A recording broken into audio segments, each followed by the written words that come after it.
Hey everyone, in this video I'm going to walk you through the steps to allow anyone to send you messages on Instagram. This includes people you follow and even those you don't follow. First, open the Instagram app on your iPhone or Android device. Next, tap on your profile icon located at the bottom right corner of the app to go to your profile. Once you're on your profile, tap on the three horizontal lines in the top right corner to open the menu. Under Privacy, find and tap on Message Controls. Now you'll see options for who can send you messages.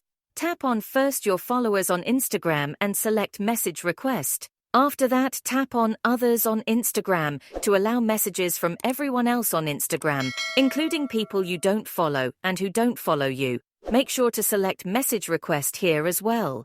You'll see a confirmation message that says message requests from other accounts on Instagram will be delivered to your message request folder.